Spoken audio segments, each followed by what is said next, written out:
Hello students, today we'll be discussing SHM worksheet 1. So these are the questions that most of you have asked me as doubts, so I'll be discussing these. Okay, so let's see the first one. So here they are saying a block A in the figure is released from rest when the extension in the spring is x0. So this block is initially at rest, and they're also saying that the spring initially has some elongation. So let's call it as x0. So they're asking us to find the maximum downward displacement of block. So once this is released, because of gravity, the block goes vertically downwards, right? And it eventually travels, let's say it's somewhere till here. So let's draw this diagram once again. Okay, so here if you see, so it is the same one. So let me consider that this position here is the initial position. This is where the block was initially released from, and the block now moves downwards and it eventually comes to rest again at this position. Now why am I considering this rest position? Because they're asking me to calculate maximum downward displacement. If this is the maximum distance by which the block has gone down, so let's call it as some xm, x max. So then if this is where the block goes still, then it has to come to rest here, right?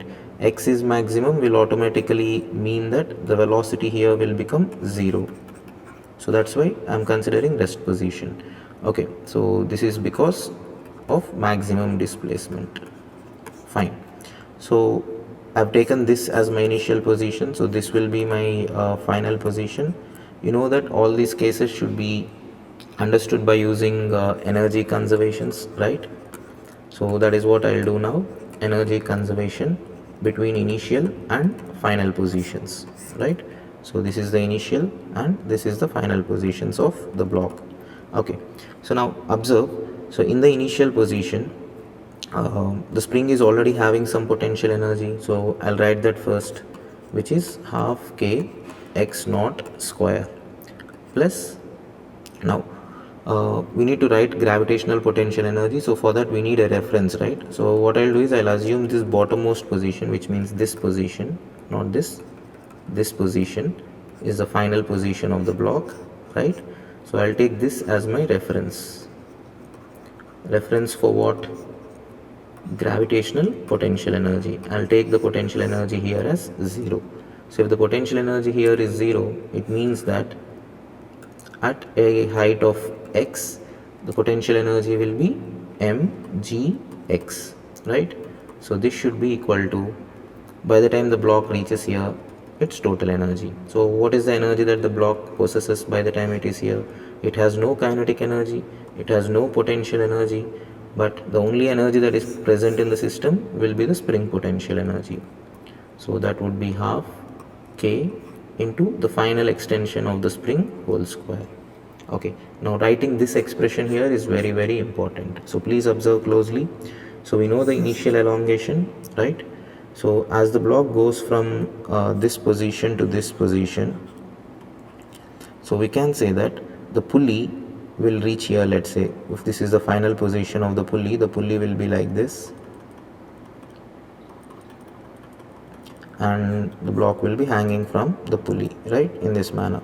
Now one important thing here is that as the block goes down by a distance of xm, can I say that the pulley also goes down? So even the displacement of the pulley will be xm, correct? So if the pulley goes down by xm, so please observe carefully. So this length and this length of the string is being extended downwards. So, and where does this extra length of the spring or string come from? So that can only come if this spring elongates by that much, correct? So only if this spring elongates by 2xm, this pulley can go down by xm, right? Because for the pulley to go down by xm, it needs 2xm length of the string. So the elongation in the spring is 2xm.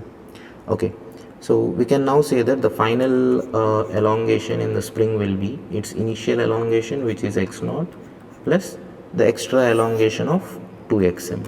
So 2xm. So that is the expression which we would be getting.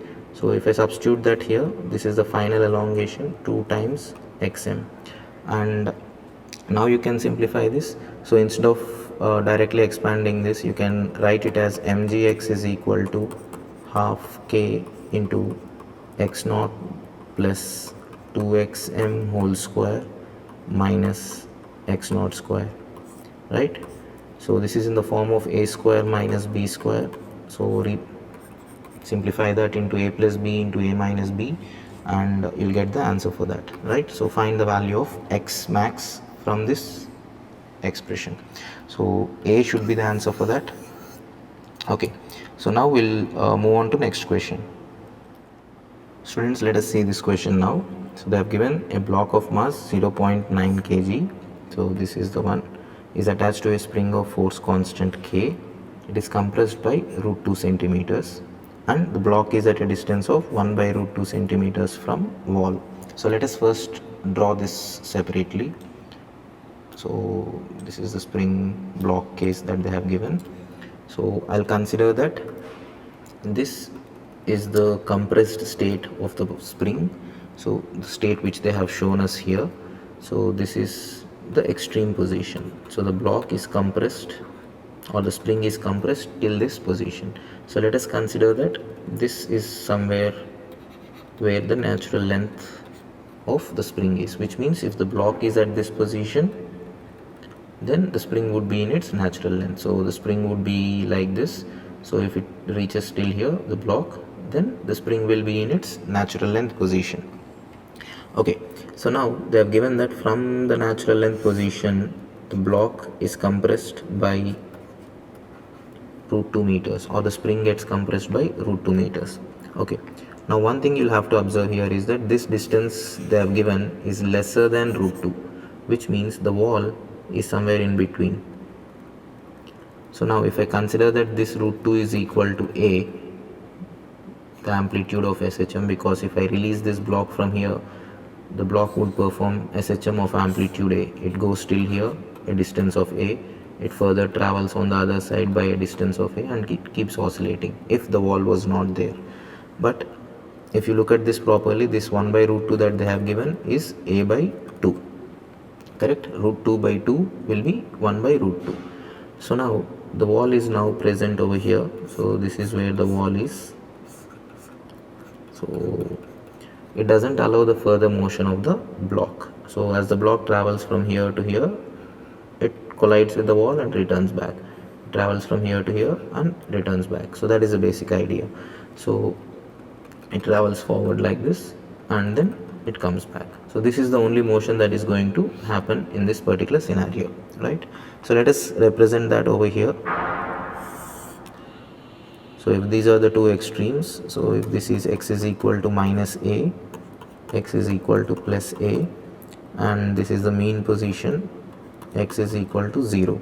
So we can now see that the block is initially at this position and it travels till this position, which is till the wall, and you know that the wall's position is basically a by 2. So the wall is over here, so let's draw it like this, and this is at x is equal to a by 2, or because it is on this side, I'll put a minus sign. It is at minus a by 2.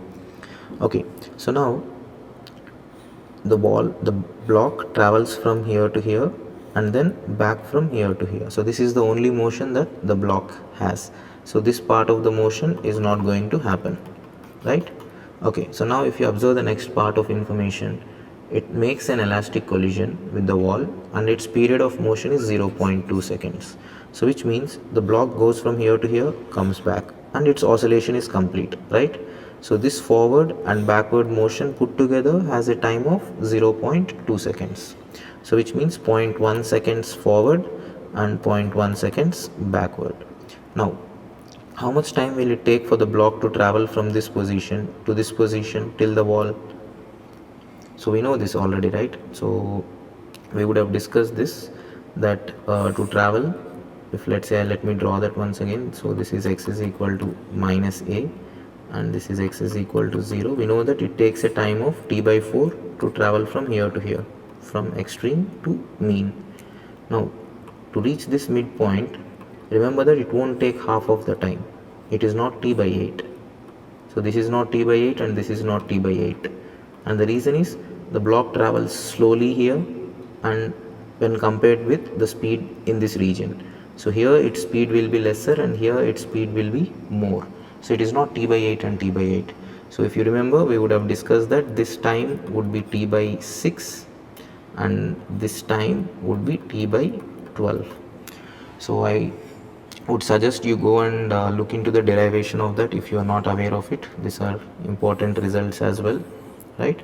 Okay, I will now make use of these results to solve this question. So let's do that in the next page.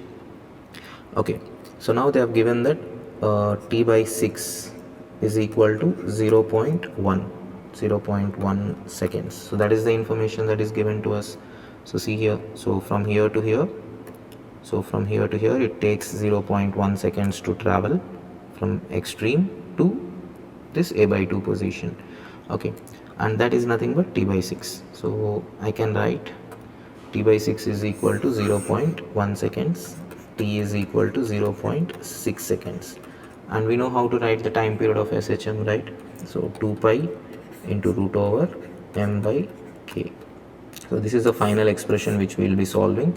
So they have given us the mass of that is given as 0.9 kg. So substitute this as 0.9 kg and simplify this to find the value of k, right?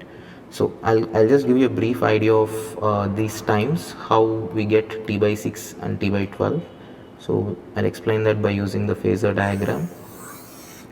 So if I represent the motion of the particle on the x-axis, okay, so if this is where the initial position of the particle is, if I represent a phasor associated with it, it would be like this. Remember, in this case, projection of phasor on x-axis represents SHM. So that is what I am considering. Okay, so initially the phasor is like this, so which means the particle would be here. Now when the particle is at a by 2 position, which is over here, then the phasor should be something like this, correct? Such that the projection of this onto the x-axis will give you a by 2 or minus a by 2 in this scenario. Okay, so now if this length is a by 2, we know that this length is a, so this angle here should be 60 degrees. So which will automatically mean that if I draw one more vertical line over here, this will be 30. So now we know that as the particle is performing SHM along x-axis, its phasor will be phasor undergoes uniform circular motion. You all know this, right? With omega. So as you can see here, for the phasor to rotate completely by 360 degrees, it takes a time of t. Now what is the time it takes to travel 60 degrees? So that will obviously be t by 6. And what is the time it takes to travel 30 degrees? So that would be t by 12. So these are the two results which I have told you earlier. So as the phasor travels this 60 degrees, particle goes from minus a to minus a by 2. As it travels this 30 degrees, the particle goes from minus a by 2 to 0. So that is the idea, students. So this is the result which we finally get. Okay, so now let's see next question. So students, in this question, they're asking us to find the time period of small oscillations of the bob in the arrangement which is shown here. And they've said that the oscillation is happening in the plane, in the vertical plane and normal to the plane of the strings. So which means the bob is coming out and going in to the screen. So let me represent that in a slightly different way. So if there is a person who is viewing it from this side, that motion from this view from the left, so he would observe the motion to be something like this. So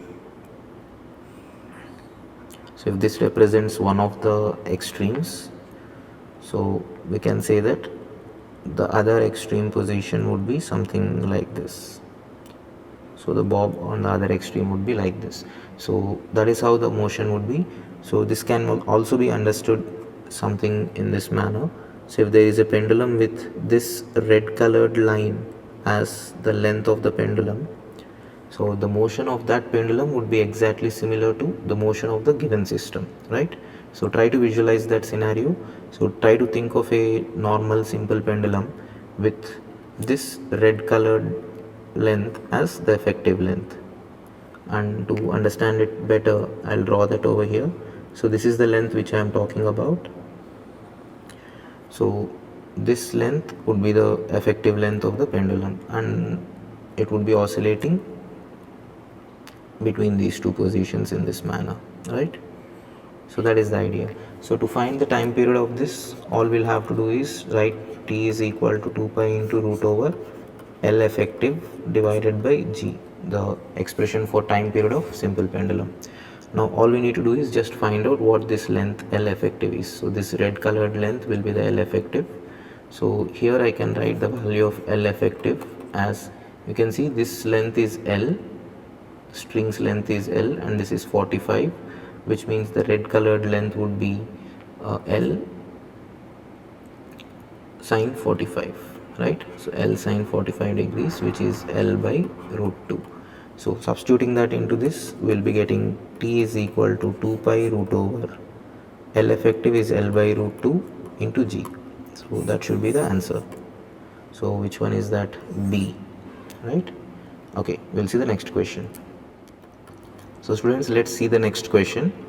So they have given an L-shaped rod of mass m and length L each. So there are two identical rods, each of mass m and length L, and they are placed on a peg on a nail which is like this. So they have displaced it in the plane like this, so in some direction. So if this is displaced like this, this would move in this manner by a small angle theta, and they're asking us to find the time period of oscillation. So we know that this is a case of physical pendulum or a compound pendulum, for which I'll be writing the expression for time period as 2 pi root over I by mgd. So I is basically the moment of inertia about the axis of rotation, and d is the distance between center of mass of oscillating body and the axis of rotation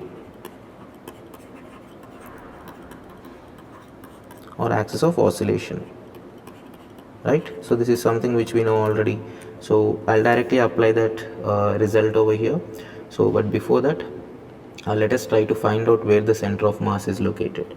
So for this left rod, we know that the center of mass can be taken to be at the center, the midpoint of that rod, and similarly for the right side rod also, I can consider that center of mass is at its midpoint.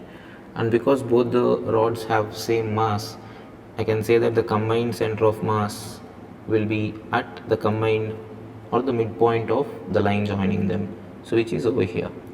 Now let us calculate the lengths. We know this length, which is half of L, L by 2, and we need to calculate this vertical length, correct? So this vertical length is what we need. So we know that this angle here is 45 degrees because they have given that it is an L-shaped rod, 90 degrees rod. So this is 45, this is L by 2, so which will automatically mean this length, sorry, we need this length, right? So we need this length. Okay, so that length would be L cos 45, L by 2 cos 45. So this is L by 2, this is 45 degrees, so this length would be L by 2 cos 45. So which means I'll get the value of D as L by 2 into 1 by root 2. So first part is done. So next is calculation of moment of inertia. Okay, so now if I consider a rod which is like this is the axis about which we need to find the moment of inertia, and this is pretty simple, right? So we know that this is nothing but an axis which is passing through one of the ends of the rod and perpendicular to the rod. So I can directly say that its moment of inertia will be ml square by 3. So now let's substitute the values.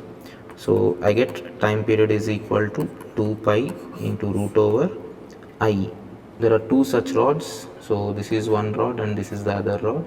So both the rods put together will have a moment of inertia of 2 by 3 ml square divided by mass of the system into G into D. We already calculated the value of D as L by 2 root 2. And whenever you are substituting the mass of the system, please be careful. You have to substitute the mass of total system. So don't just substitute it as M. This is a common mistake which you do. So substitute it as 2M. So that is it, students. So simplifying this will give us the result. So you can cancel this out. 2 and 2 gets cancelled. 3 comes to the denominator and root 2 goes to the numerator. So that would be 2 pi into root over 2 root 2 L by 3G. So that should be the answer. So B. Fine then. So we'll move on to the next question. Students, here it is given. The distance of a point of a compound pendulum from its center of gravity is L. The time period of oscillation relative to this point is T. If G is equal to pi square, then the relation between L and T will be. Okay, so they have given a compound pendulum. So it basically means some random object which is oscillating about a fixed axis. So let's say this is the axis of rotation or oscillation. So it is oscillating in this plane, let's consider in this manner, and it is given that that point is at a distance of L from center of gravity. So if this represents the center of gravity, then they have given that this length is L.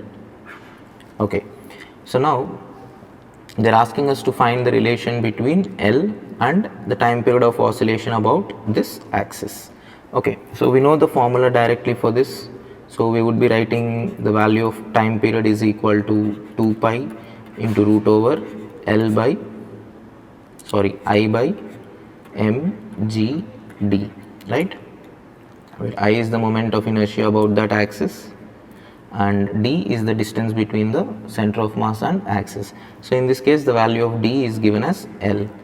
Okay, so if I replace that, I would be getting t is equal to 2 pi into root over. So I about the axis of rotation can be written as I about center of mass plus m into L square. So I hope you understand what I have written there. So that is just parallel axis theorem. So parallel axis theorem. So whenever we know moment of inertia about center of mass, we can find moment of inertia about any other axis which is parallel to it by using this particular relation, where L is the separation between the two axes, parallel axis. Okay, so that is the expression. So in this case, I'll assume that the value of ICOM, the moment of inertia about axis passing through center of mass, is mk square. So you can consider k is the radius of gyration about the center of mass axis. So that should have been mentioned in the question, but you can understand that by looking at the options also. Okay, so now substituting this ICOM is equal to mk square into this expression and squaring this on both sides, I get t square is equal to 4 pi square into m into k square plus L square divided by mgl. So they have given that the value of g is equal to pi square, so I can cancel g and pi square. So if I simplify this, okay, m and m gets cancelled as well. So I would get t square L by 4 is equal to L square plus k square. So that would be the relation. So this will be the correct answer, right? Okay, we'll see next question now. So students, so in this question they have given that the acceleration due to gravity at a height r above the surface of earth is g by 4. The time period of simple pendulum in an artificial satellite at this height will be. Okay, so let us first understand this scenario. So if this is earth, so they are saying that there is a satellite which is revolving around the earth in an orbit of radius 2r. So height is r, represents the radius is 2r. So 2r. Okay, so now let us consider a satellite which is here. So I'm just representing it like this. Now there is a pendulum inside it, and they're basically asking us to find out what is the time period of that pendulum, right? Okay, so before we analyze this situation, let us try to recollect few concepts which we already know from Newton's laws of motion. So see, let's consider that there are two masses. So if these are the two masses, so this is mass m1 and this is mass m2, and if they are connected by a string, so if I represent the tension in that is T and T. So let's say this system of two masses is released vertically downwards. So this is ground, so this is where the ground is. So if they are released in this manner vertically, so we can easily understand that because both of them try to move down with an acceleration of g, so there won't be any tension that is developed in that string, right? So that is the basic idea here. So tension will play a role only when the two ends or the two bodies which are connected to its ends will try to move with different accelerations, right? So in such a scenario, the string binds them together, and string makes them move with same acceleration. So that is the role of string. So in this case, you can see that even without string, the two masses are going to go down with the same acceleration of g. So in such a case, even if there is a string connecting them, we can say that the tension in that string will be 0, correct? Okay, so let's keep that aside. Now let's recollect one more concept which we discussed in SHM.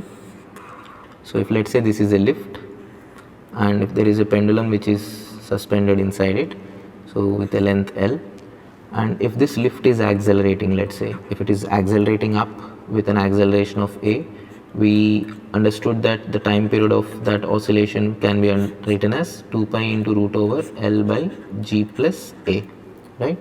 And similarly, if the acceleration is in the downward direction, we can write the time period of oscillation as 2 pi into root over L by g minus a. So this oscillations in this manner. So that will have time periods in this manner, correct? So this is something which we have already had an idea about. Okay, so now let's apply these two concepts in this particular scenario. Okay, so now coming back to this, so here they are saying that, so this satellite with a pendulum in it is revolving in this orbit. So this is the orbit in which it is revolving.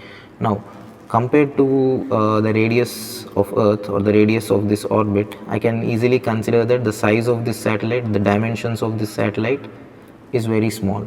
So based on that assumption, I can say that the satellite and the bob of the pendulum move in same radius, which is 2r.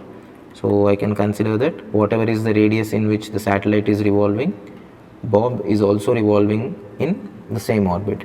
So which basically means that the acceleration of the satellite will be equal to the acceleration of bob, and both will have an acceleration directed towards the center of Earth, because that is the only force which is pulling them towards the center, right? So both of them will have an acceleration of g by 4. So this value is given to us in the question, right? So now compare this with the first concept which we have identified here. So this is once again a string, and the two ends, one end being the satellite and the other end being the bob. So both are going to go down, or both are having the same acceleration of g by 4.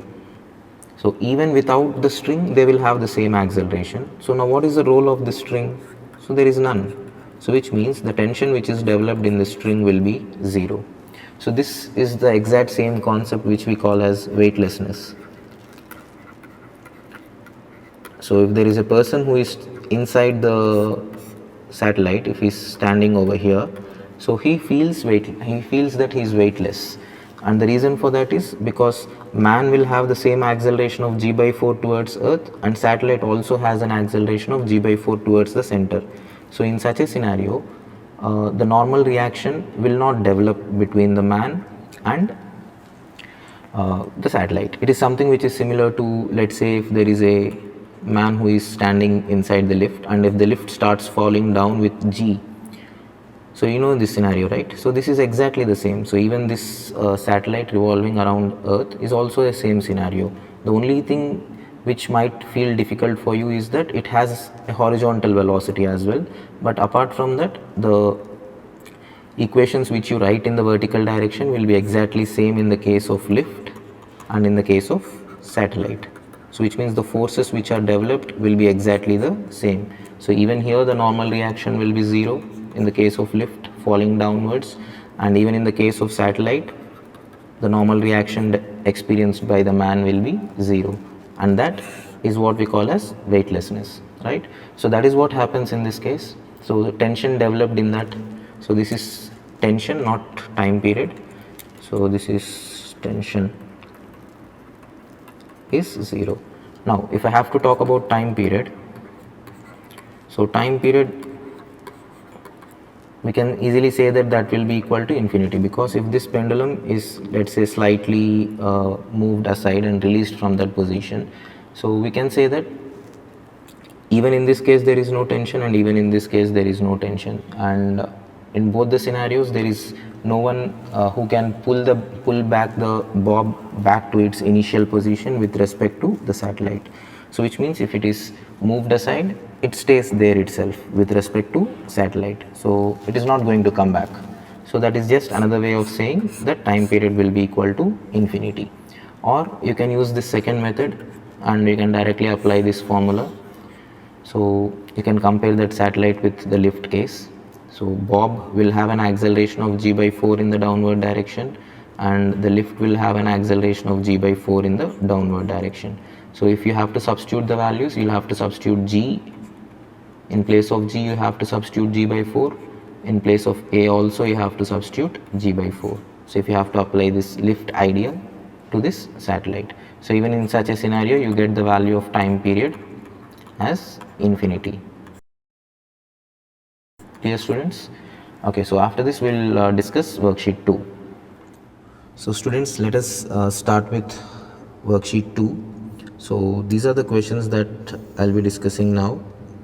So let us see.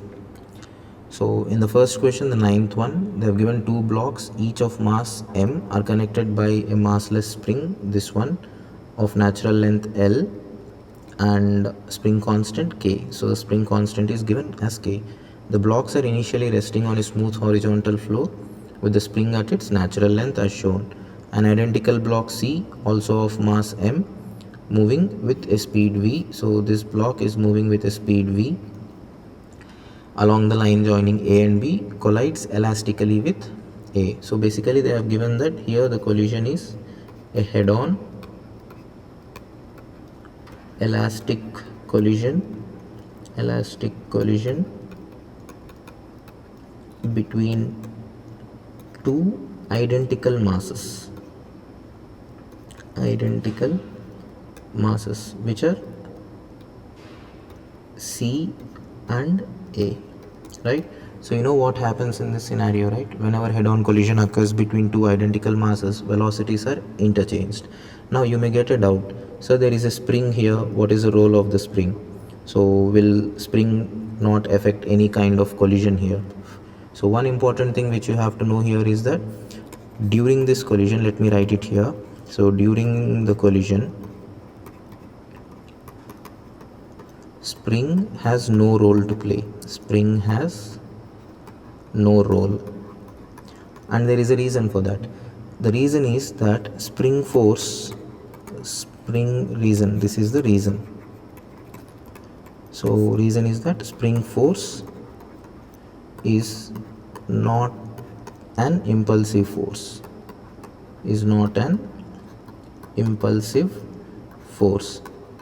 So the statement which I have written here, it doesn't mean that spring force cannot provide impulse. See, spring force can definitely provide impulse, but impulsive force is that force which can provide impulse even in a short interval of time, and spring force cannot do that. So let me write it down clearly. Spring force cannot provide impulse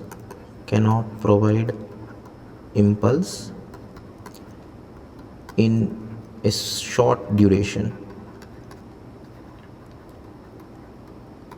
And the reason for that is pretty simple. We know that the impulse delivered by a force will be F into dt, and spring force, so spring force is basically K into X. So both K and X are finite quantities. So a finite force cannot provide a finite amount of impulse in a short period of time. So this time here is very small. So if I multiply that with a finite quantity, so this J here will also be a very small value. So that is the reason why we say that spring force will not be affecting the collision in any manner here. So that is the meaning of not an impulsive force. So don't have to worry about springs or spring being connected to block A here. So just deal with it as a normal head-on collision between two identical masses, right? And you know what happens in this scenario? So this goes and strikes with V. This initially has a velocity of 0. So let's say this scenario, this diagram here represents just after collision. So just after collision, so we can say that just after collision, block A will now get a velocity of V and block C will become 0. I mean the velocity of that becomes 0. So this is what happens just after the collision. So this is what now we are going to be analyzing, this situation, right? So now block A has a velocity of V and block B is at rest. So let's analyze this situation in the next page. So if I draw the diagram once again over here, so this is the one.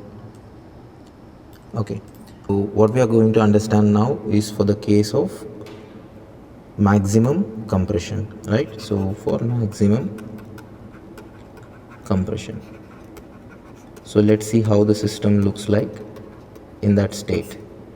So don't worry about this length, that is from the earlier scenario. Okay, so one important thing which you'll have to know about this maximum compression state is that the relative velocity of the blocks, I mean the one velocity with respect to other, will be equal to 0.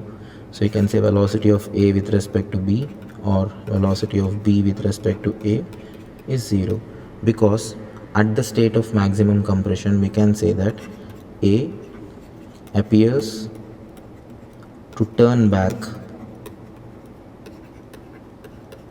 with respect to B. So for a person who is standing on B and observing, so this block A, let's say it is starting from here and it is moving towards B, it reaches till here and it appears to turn back and go away. So in that instant of turning back, so B thinks that A is at rest, and that is when the separation between them is minimum or the compression in the spring is maximum. So whatever concept which I told you now is something which is applicable not just for compression. We can use the same thing for maximum elongation also. Okay, so relative velocity is 0. Relative velocity is 0 basically means that both the bodies are having same velocity at that instant, right? Let me call it as U dash. So U dash is the velocity of both the bodies at that instant. Now I can easily find U dash by using conservation of linear momentum. And the reason why I am using that is because the net external force in the horizontal direction is 0, right students? So let me conserve the momentum. So we know that in the earlier scenario, so block A just after the collision, it has a velocity of V and block B has a velocity of 0.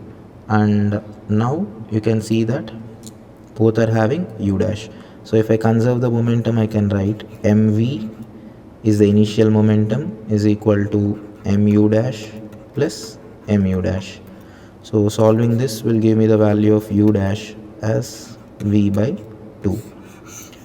Right? So what are they asking in the question here? If you observe, they're asking us to find the kinetic energy of the system AB at maximum compression. Right, so that we need to find, and also the value of maximum compression. So let's solve for that. So we need the kinetic energy of the system at maximum compression. So Ke is equal to, both the bodies are having same velocity, so half m u dash square and into 2, because there are two such bodies. So 2 and 2 gets cancelled, and if I simplify this, I would get m into v by 2 whole square, which is m v square by 4. So that should be the answer for that. Clear? Okay, so the next part of the question is to find the value of x max, right? Okay, so for this I'll just use conservation of energy. So there are no external forces which are doing work on the system, right? So I can conserve the energy on the system. So I'll directly write initial energy ui plus ki is equal to uf plus kf. So this initial state is the state just after collision. So this is just after collision. I'm taking that as the initial state, and this state corresponds to maximum compression. Clear, students? So ui, what is the initial spring potential energy? It is 0. So spring was in the natural length, plus initially only one block was moving with a speed v, so half mv square is equal to, finally you can say that x max is the compression in the spring, so half k x max square plus final kinetic energy at maximum compression state. You can individually write the speeds, kinetic energies, or you can directly use this we have just calculated. So I'll directly use that and write mv square by 4. So that's it. Now this is a very simple expression to solve. So I can get, if I send this mv square by 4 to the other side, I get mv square by 4 is equal to kx max square by 2. So solving this will finally give you the result. 2 1s and 2 2s. You'll get the value of x max as v into root over m by 2k, right? So that should be the answer. So which is option D. So D is the correct answer for this, as well as B. Clear, students? Okay, we'll move on to the next question now. Okay, so here they have given that a solid cylinder of mass m attached to a massless spring of force constant k. So this is a solid cylinder of mass m. Force constant is given as k, is placed on a horizontal surface in such a way that the cylinder can roll without slipping. If the system is released from the stretched position of the spring, then the period, so by period they mean time period, so they're asking us to find the time period of oscillation, right? So it is a case where the spring, the cylinder will be rolling forward and backward, and the spring will be also compressing and elongating. So it is a usual kind of SHM. So let us consider that this is the state where the spring initially is in the elongated state. So let me draw this diagram once again. So yeah, okay, so in this case I can consider that, so this is initially in the elongated state. So let's say this is the extreme position like they have given in the question, but here what I'm drawing is for a general state, general position. So which means, if let's say this is the natural length position of the spring. So if this is the natural length, so now it is displaced from the natural length by a distance of x. Okay, so I'm going to now draw understand the motion of this cylinder, so when it is at a distance of x. So we can say that the spring, because it is elongated by x, it will be applying a force of kx in this direction, and there will be some friction which is acting on this in the backward direction. So even if you don't know the direction of friction, you can take some direction and write the equation, but here we can clearly say that it will be backwards. Why? Because see, the displacement is on the negative side of mean position, right? This is the mean position, so it is on the negative side. So we know that acceleration should be like this, correct? So acceleration should be towards mean position. That is the nature of SHM, right? We write the expression as A is equal to minus omega square x in vector form. So A and x will always have opposite directions. Okay, so coming back, so if acceleration is like this, I can easily say that alpha should be in the clockwise sense, angular acceleration of that should be in the clockwise sense. So who can provide this angular acceleration? Only friction. And if angular acceleration has to be clockwise, friction has to definitely be towards left. So please understand this by using right hand thumb rule. So please do that. Clear? Okay, now let's write the equations. So first I'll write the force equation. So force equation, in the horizontal direction I get kx minus f is equal to m into a, right? So look for the directions clearly as I write the equations. Now next one is the torque equation.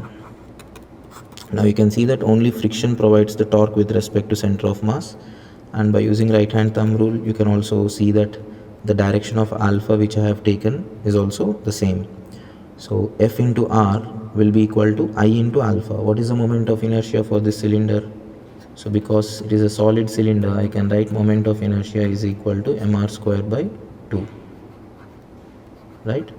Okay, so mr square by 2 into alpha, and they are saying that throughout this motion the cylinder is rolling without slipping. So next condition is for rolling.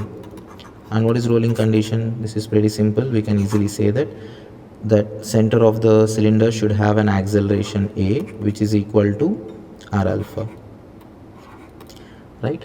So these are the three equations which we'll have to solve, and let's solve these equations and see what we get. So let us quickly do that. So I get kx minus f. What is the value of f? If you see this, I can cancel r and r. I have mr alpha, and the value of r alpha can be substituted from here. So this becomes a, so ma by 2. So f is ma by 2 is equal to ma. So which means kx is equal to 3 ma by 2. So solving this will give me a is equal to 2k by 3m into x. So that is the expression. Now you all know that a in the general form of SHM looks like this. A is equal to omega square into x. So I can say that this value here will be the value of omega square. So if that is omega square, I can directly write the expression for time period. I'll write it here. So time period is equal to 2 pi by omega. So when I take under root of this, and if I divide it, I'll be getting 3m by 2k.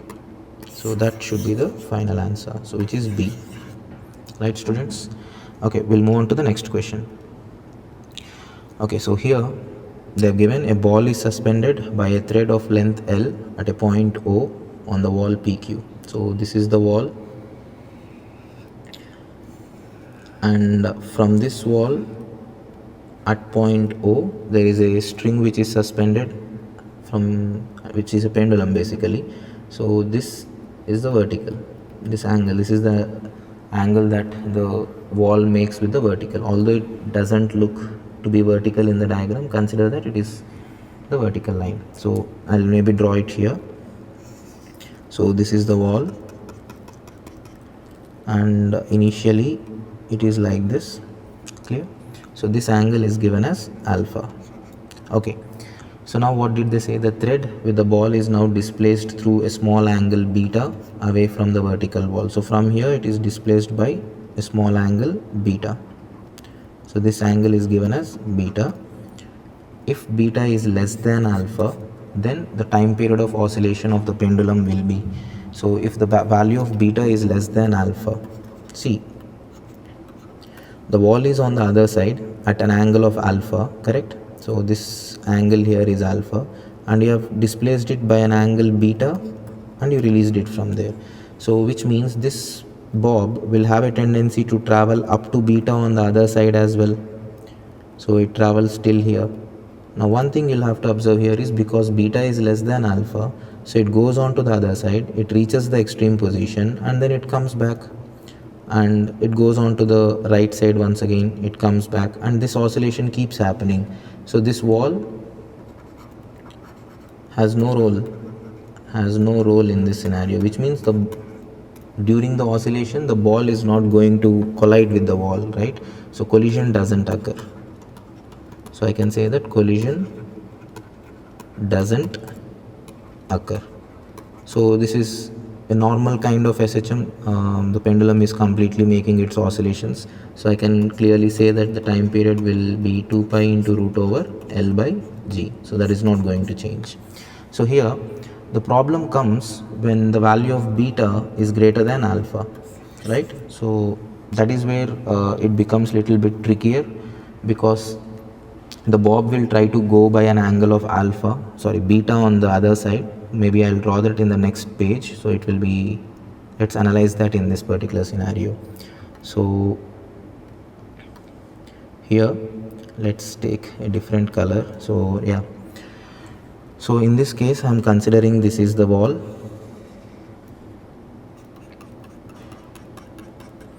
So this is the vertical position. So this angle is alpha. Okay, so this angle is alpha, and the bob is displaced till here, let's say up to an angle of beta from the vertical position, vertical mean position, and released. So this angle here is beta. So what happens in this scenario is that the bob will try to go on the other side also by the same angle beta. So it tries to go till here, but it will be obstructed by the wall after traveling by only an angle of alpha. So this is where the problem comes, because the SHM is not fully happening. So if they ask you what is the time period of this SHM, right? So let us try to calculate that. Let us call it as T dash. Okay, so the length of the pendulum is L. So let me understand what is happening here. So if you observe, if the body is released from here, it first goes from here to here, and then from here to here it collides with the wall, and because collision is elastic, it just returns back. It reaches this mean position and then once again travels back to the extreme position. So if you observe carefully here, so I'll consider this 4 parts which you see as 1, 2, 3 and 4. So I can easily say that the total time for one oscillation is nothing but T1 plus T2 plus T3 plus T4. So I'll individually calculate the times and then I'll add to find out the total time period. Now you can clearly say that this 1 and 4 are something which we already know, right? Because that is motion from extreme position to mean position, which will take a time of T by 4. This is something which we all know. So T1 and T4 we already know. Now we need to find out T2 or T3. Once again I can say that T2 or T3 both will be same. So let us find out that value. So if you observe here, I'll compare this with a linear SHM. So if I compare this with a linear SHM, which will be easier to understand.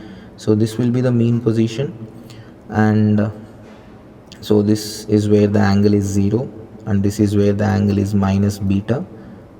Now here, which means if it would have traveled till here, it would have traveled till minus beta, but it is only traveling till minus alpha. So let's say this angle here corresponds to minus alpha. So we know that the equation of this SHM can be written something like this. Theta is equal to theta naught into sine omega t plus phi. This is the general form of SHM, correct? So here I have written it in terms of angles. Okay, so theta naught in this scenario is beta. So if theta naught is the amplitude, so that is beta in this case, correct? So this would be beta. I need to understand what phi is, correct? So phi is something which tells us about what the initial position of the particle is. So what I'll do is, because I need to find T2, which is from mean position till alpha, I'll assume that the particle is at mean position and traveling in this direction. Clear? So if it is at mean position, this whole parameter should become 0 at t is equal to 0. So when will that happen? For this whole parameter to become 0, we have two possibilities. One is phi is equal to 0 and the other one is phi is equal to pi. I hope you understand. See, if I substitute t is equal to 0 in this, I should get theta is equal to 0, correct? That because it is, we are considering that it is at the mean position. So for that to happen, phi should be 0 or phi should be pi. So you can clearly say that phi is equal to 0 is when the particle is at mean position, and traveling towards right. So that is when phi is 0. And when the particle is at mean position and traveling towards left, so in that case the value of phi will be equal to pi. So from this I can understand that theta is equal to theta naught into sine of omega t plus pi. So if I simplify that, I get theta is equal to theta naught minus sine omega t, which is minus theta naught sine omega t. So now let's substitute the values. So the particle has to reach minus alpha, its amplitude is beta, so minus alpha is equal to minus beta into sine omega t. So that's it. So minus and minus gets cancelled, and simplifying this will give me the value of t as sine inverse of alpha by beta. So this is equal to T2 as well as T3. Did I miss something here? Yeah, 1 by omega. Okay, so 1 by omega times sine inverse of alpha by beta. So 1 by omega times sine inverse alpha by beta. So if you need to find the time period now for this oscillation, so just T1 and T4 are same, T2 and T3 are same. So we can directly say that that will be equal to 2 times T by 4 plus 1 by omega into sine inverse of alpha by beta. So that should be the answer for that. Clear, students? Okay, right. We'll move on to the next question now. So here they have given a cage of mass m hangs from a light spring of force constant k. So this is the one. A body of mass m falls from a height h inside the cage and sticks to the floor. The amplitude of oscillations of the cage will be. Okay, so this is a very good question, and the chances of you making mistakes in this are very much. So please listen to this carefully. So here they are saying that the cage is initially connected to the spring, and inside that they have released a block, a small block. So it eventually comes and collides with the cage, and it sticks to that. So that is the most important thing here. So the block is sticking to the cage, which means that the collision is a perfectly inelastic collision. So that is what it means, perfectly inelastic collision. Okay, now keep in mind that whenever perfectly inelastic collision occurs, this is something which you should know, that there will be a loss in energy. Correct? Okay, so let's keep this in mind for now, and let's start this question. So when this collision occurs, so we can say that if I represent that cage here, so let's say this is the cage and the block is over here, and it has traveled a height h and reached this position. So because it is freely falling by a height h, can I say that this block just before collision will have a velocity of root 2 gh? Correct? That small m mass will have a velocity of root 2 gh. Now once the collision occurs, so let me draw that as a separate instant here. So once the collision occurs, so what is going to happen? Both have struck together. Now this whole thing is the same system.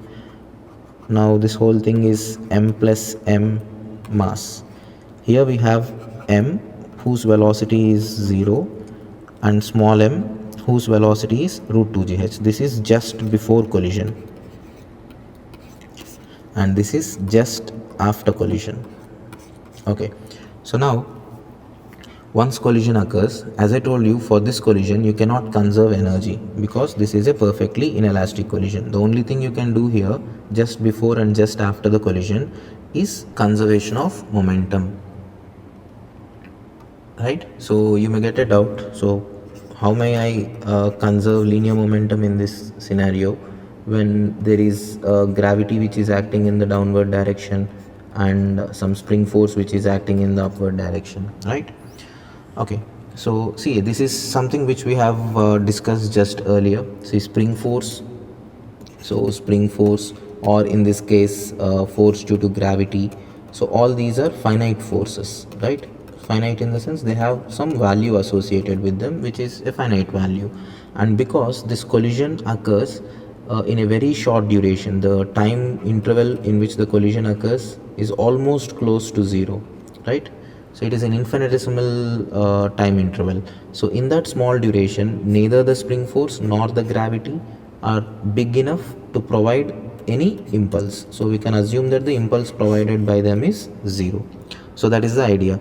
So, and you can see here I'm going to conserve the linear momentum only just before collision and just after collision scenario. Clear? Not over a period of time. Okay, fine.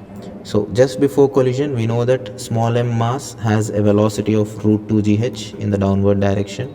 So this should be equal to, and just after collision, because both are sticking to each other, both will move together with some common velocity. Let's call it as vc. So now the whole system is moving down with vc.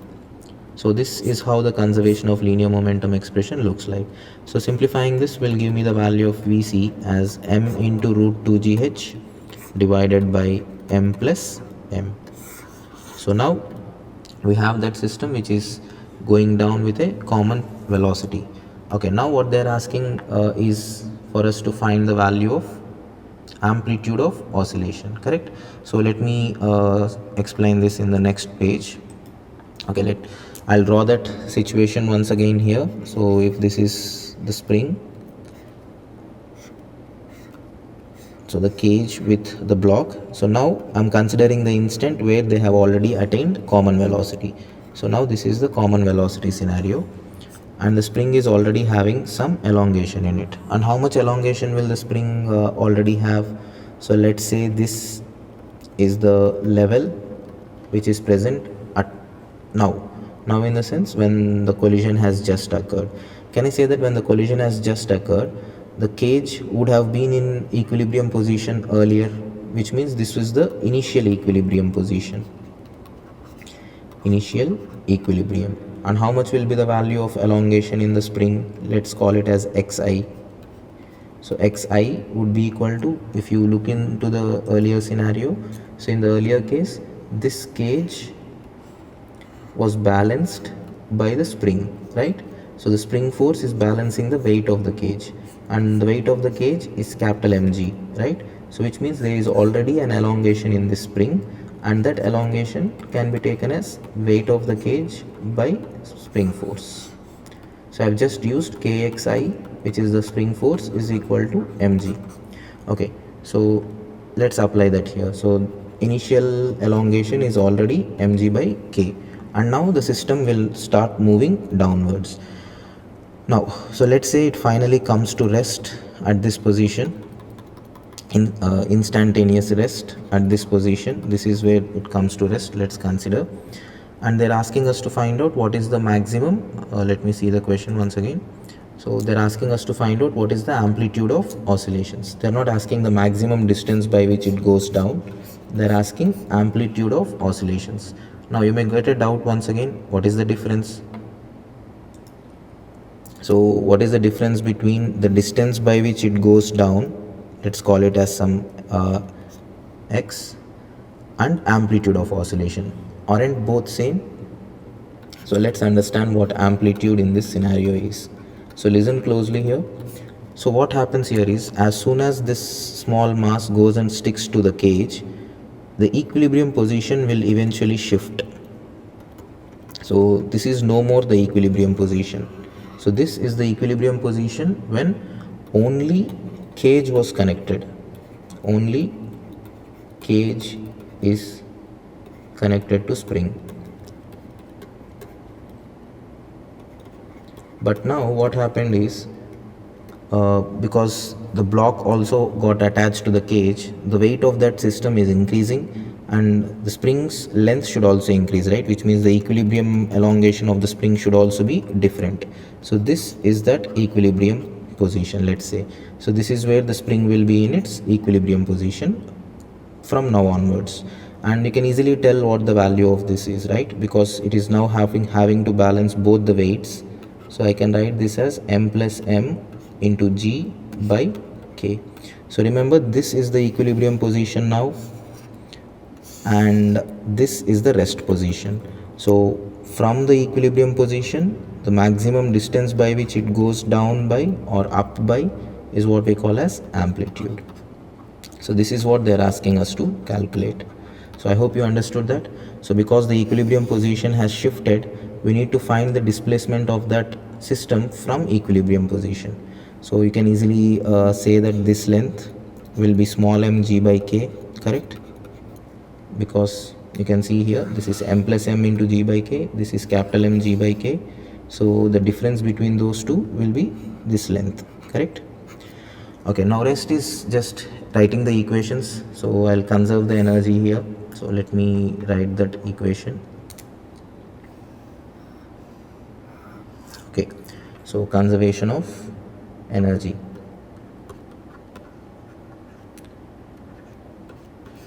Okay, so initial state, I'll consider this as my initial state, which is just after collision, and this is my final state. So I am going to now conserve energy between these two positions, so please observe closely.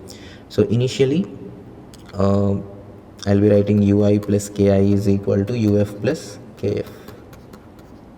Okay, when I talk about potential energy, so there are two types of potential energies here, right? Spring potential energy as well as gravitational potential energy. So to write gravitational potential energy, I need a reference. So I'll take this final position as my reference for potential energy. Clear? Okay, now let's write the equation. So when the system is in the initial position, which is this, what is spring potential energy? There is already some elongation in the spring. So I can write half k mg by k whole square plus the system also has some gravitational potential energy. It is at this height, which means this much height from the reference level. So I can write the gravitational potential energy of that as m plus m into g into h, mgh, right? M is m plus m in this scenario into g into h. How can I write the value of h? I'll directly write it as a plus this extra length. We know this extra length, right? We have already seen that. So a plus small mg by k. So I have written both the potential energies. So this is spring potential energy, this is gravitational potential energy. Remember, there is kinetic energy as well. So let's write that. Half, how much is the mass here? M plus m into, they are moving with a common velocity in the downward direction, whose value we have already calculated here. So I'll directly substitute that result. So which is m into root 2gh by m plus m whole square. Okay, so this is the initial total energy of the system. This should be equal to the final energy when the cage reaches this position. So if the cage reaches here, so you can easily say that the kinetic energy is 0, the gravitational potential energy is 0, there is only spring potential energy. And how do we write spring potential energy? So be careful while writing this and observe closely. So here at this level, the elongation is capital Mg by k. At this level, the elongation is capital M plus m g by k. So at this, there is an extra a. So how do we write it? The total elongation by the time it reaches here can be written as capital M plus small m into g by k plus a whole square, half k elongation square. So that's it. So students, so this would be the expression which we would be getting. So this whole term here, let me show that. Okay, so this whole term here represents the initial energy. So that is total initial energy of the system. This is initial, and this whole term here represents the final energy. So I have just equated the two, and you can clearly simplify that, right? So it might look very lengthy, but it is not actually. So you can actually bring this half k mg by k whole square to the right side, and it will be in the form of a square minus b square, which you can simplify and write as a plus b into a minus b. Clear? And that makes calculations very simpler. So please complete this, right? Okay, now we'll move on to next question. So which is they're asking us to find out in the above problem the frequency of oscillations of the cage will be. So now this is something which you all know. Whenever we have a spring block system like this, which is having a spring constant of k and a mass of m, so irrespective of what the gravity is, right, or what the orientation of the spring is, whether the spring is horizontal or vertical or even inclined, you can also consider a scenario like this. So a spring block system which is like this. So in all these three cases, irrespective of whether gravity is affecting the spring block system or it is not affected by gravity or it is partially affected by gravity, so in each of these cases the external forces like gravity, they do not affect the time period of SHM. This is a very important point which you'll have to keep in mind. External constant forces do not affect the time period of SHM, the time period. So you can clearly say that in the earlier scenario, because the mass which we had was not small capital M only, it was capital M plus small m. So because the extra mass also got attached to it, so the final system will have a total mass of capital M plus small m. So you can directly say that the time period of such oscillations would be 2 pi into root over m plus m by k. It has nothing to do with gravity, right? So you can just convert this into frequency by taking the inverse of that. So the inverse of time period will be the frequency, right students? Okay, so we'll see the next one. So students, in this question it is given a disk of mass 3m and a disk of mass m are connected by a massless spring of stiffness k. The heavier disk is placed on the ground with the spring vertical and the lighter disk on the top. So they have given that there is a 3m mass which is placed on ground and there is another mass m which is above it connected by a spring. Okay, so from its equilibrium position the upper disk is pushed down by a distance delta. So let's say this is the equilibrium position, and which means natural length would be somewhere over here. So this is natural length. So from here this block is pushed down up to a particular value and then it is released. So it is pushed till here. Okay, so they have given that the value is delta, right? Fine.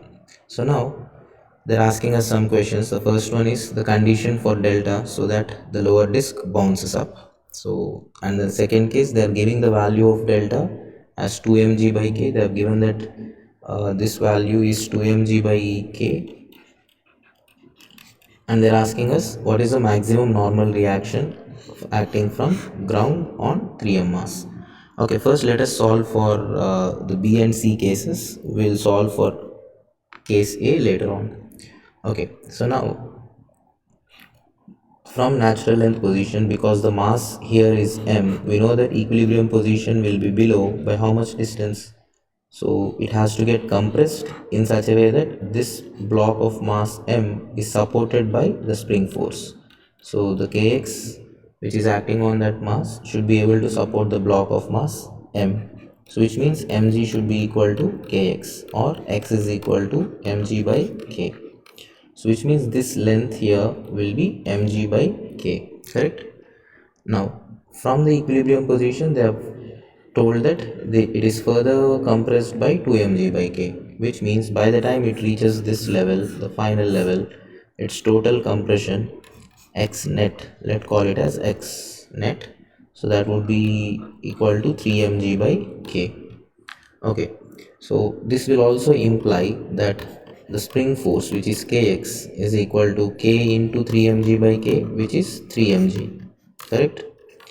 Okay, now observe they are asking us to find out the normal reaction. So I'll draw the free body diagram for 3m mass. So if this is 3m mass, so from ground there will be a normal force acting upwards and from center of mass there would be a force of its weight 3 mg acting downwards, and there is a spring force. You can clearly say that the spring force here will be in the downward direction. And what is the reason for that? Because the spring is in its compressed state, right? So because the spring is compressed, the nature of the spring would be in such a way that it pushes everything it is in contact with. So this spring pushes this 3m mass into ground. Similarly, this m mass in the upward direction. So it will be pushing from both the ends. So that is kx. And we have just found out that the value is equal to 3mg by k. Correct? So now just balance the forces. You'll be getting n is equal to 3 mg is the force, right? So you'll be getting n is equal to 3 mg plus 3 mg, which is equal to 6 mg. Clear?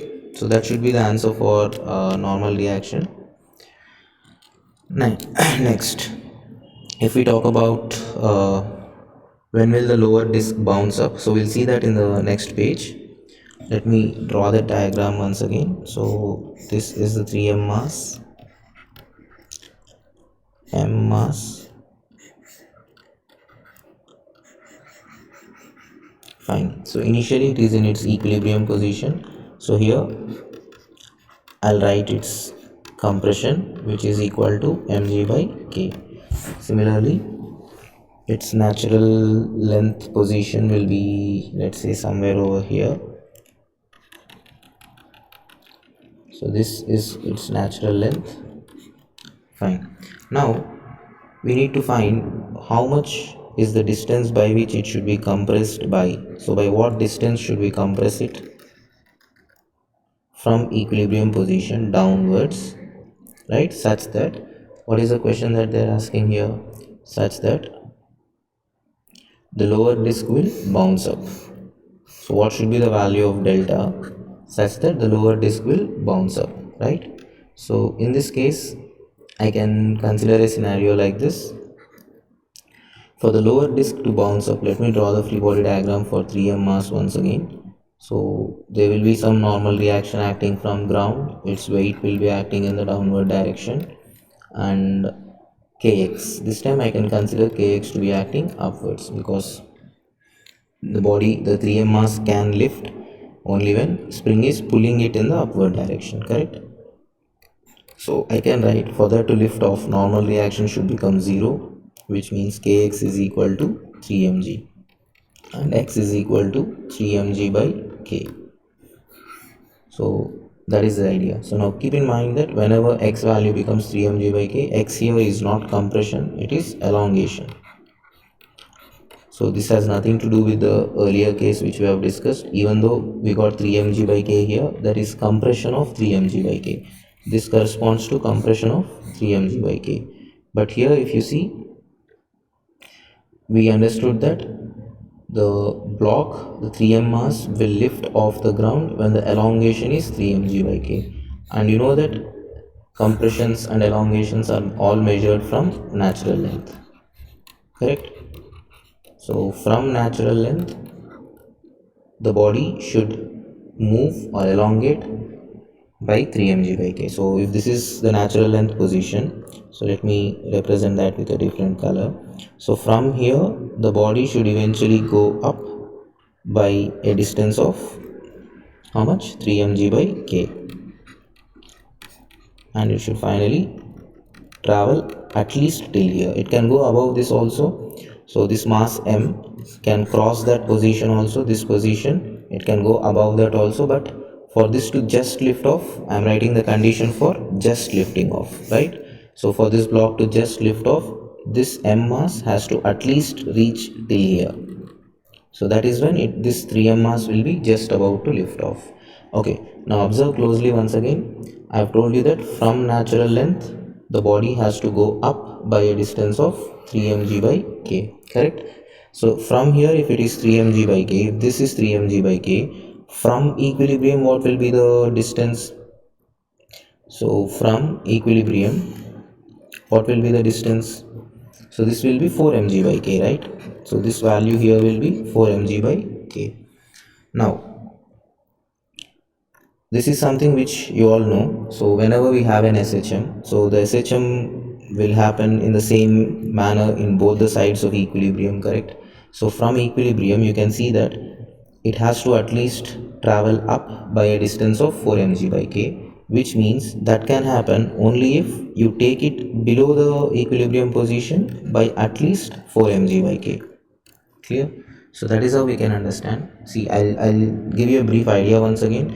If you observe here, the green colored part represents the distance by which it has to travel above equilibrium so that the lower block can lift off.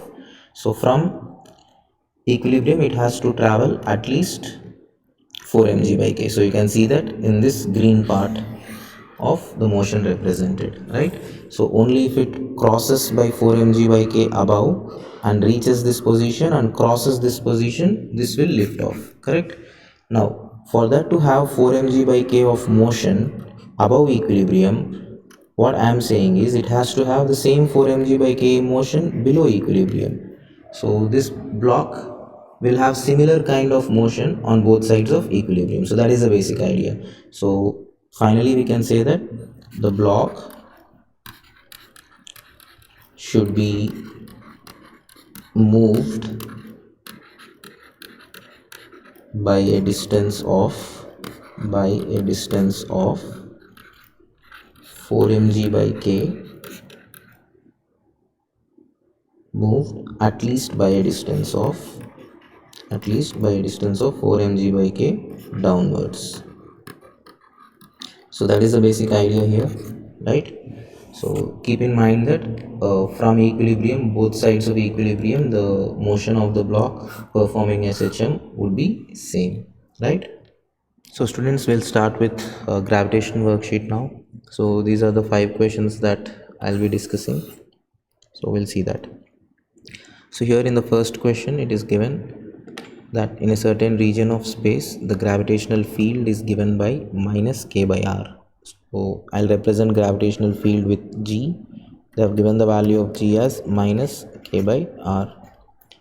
So where r is the distance and k is a constant.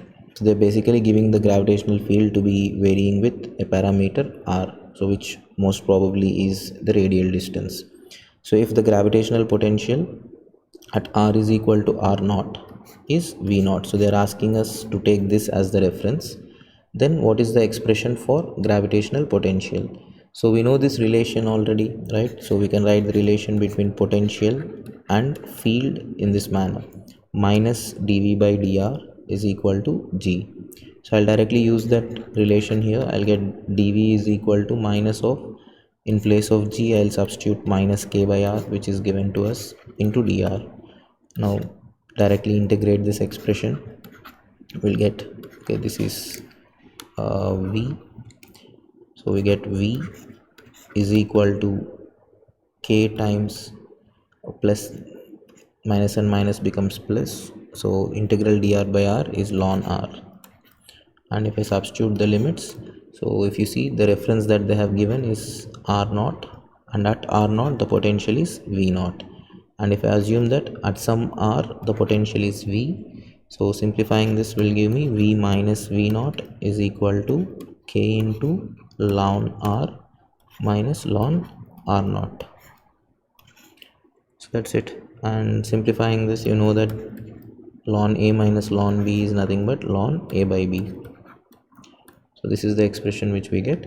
And finally the value of v is equal to v naught plus k ln r by r naught. So that should be the answer. So which is option r by r naught, c.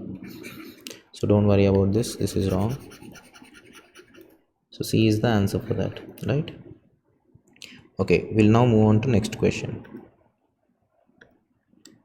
So when a satellite in a circular orbit around Earth enters the atmospheric region, it encounters small air resistance to its motion. Then they're given some options: what happens to its kinetic energy, and what happens to angular momentum, and what happens to the time period of revolution. Okay, so now let us first understand this like this. So if this is Earth and if this is the orbit in which the satellite was revolving. So let's say if I consider the effect of air resistance, so if this is the direction in which satellite's velocity is, so this is the radial line. Okay, so here I should consider that there is some friction or air resistance which applies a force in the backward direction. And as you can see in this particular scenario, if this length is considered to be some r, so this is one vector, so in this direction the radial vector will be like this, the velocity vector will be like this. So we know that L bar, which is equal to m into r bar cross v bar. So you can clearly say that by using right hand thumb rule, it is in the inward direction, which means clockwise sense, right? Angular momentum is in clockwise sense, whereas the torque provided by this friction, right? So you all know that tau is the one which changes angular momentum, right? So in this particular case, the torque generated by friction, you can once again use right hand thumb rule to find out the torque generated by friction. So if I represent that as tau bar, which is equal to r bar cross f bar. So if you use right hand thumb rule, you would be getting the torque generated by friction to be outwards, correct? So angular momentum is inwards and torque generated is outwards, which will imply automatically that angular momentum, the magnitude of that will decrease. Clear? Now in the same manner, if you talk about kinetic energy, so what happens in this particular scenario as angular momentum decreases is that this particle, instead of going in its own circular orbit, it will start falling into the surface of Earth. I mean, it starts spiraling inwards, so it slowly becomes closer and closer and closer to the Earth's surface. So because of its decrease in angular momentum, and if you consider, it would be something like this, it becomes closer and closer to the surface of Earth. So that is the idea. Now in this process, what happens to kinetic energy? So remember that kinetic energy is affected by the work done by all forces, correct? Work done by all forces on the system is what affects the kinetic energy of system. So in this particular case, it is true that friction does negative work on the system, it tries to decrease its kinetic energy, but there is gravity as well. Now as the body spirals inwards, we can say that the distance from the center of Earth will decrease. It means that the potential energy decreases, which means that is getting converted into kinetic energy. So I can say work done by gravity is positive in this case, even though work done by friction is negative, because work done by gravity is in this case would be larger than the work done by friction. So net work done would be positive. Clear? So as a result of that, we can say that kinetic energy of that satellite will increase as it goes in, right? So it is something which is similar to a particle released from a tower, let's say. So even though there is friction, because gravity is the one which is pulling it in the inward direction, so it goes down with increasing speed, right? So this is also something similar to that. So gravity will be pulling that satellite in the inward direction. Even though the friction is resisting it, the work done by gravity will be greater, and so its kinetic energy increases, right? Okay, so that is about kinetic energy. So we can say that kinetic energy will increase, and as I told you earlier, angular momentum will decrease. And if we talk about period of revolution, so generally in all these cases of circular orbits, so if the satellite is at a distance of r, we know that t square is proportional to r cube, right? So here r is going to decrease as it slowly spirals inwards. It will not be as exaggerated as I have shown here, so it will become closer to Earth, but very less effect. So it might make some 100 revolutions to become some, let's say, 1 kilometer closer or something like that. So this is just a representation of that. Clear? Okay, so as r decreases, we can say the time period of revolution also decreases. So but they have given increases here, so that is wrong. Fine, we'll move on to next question now. So students, in this question it is given that a tunnel is dug along the chord of the earth at a perpendicular distance r by 2 from earth's center. So I'll represent that like this. So this is the tunnel, it is at a distance of r by 2 from center of earth. So this distance is given.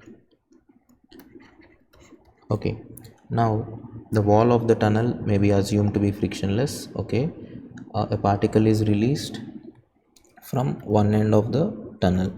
So let's consider that the particle is released from here.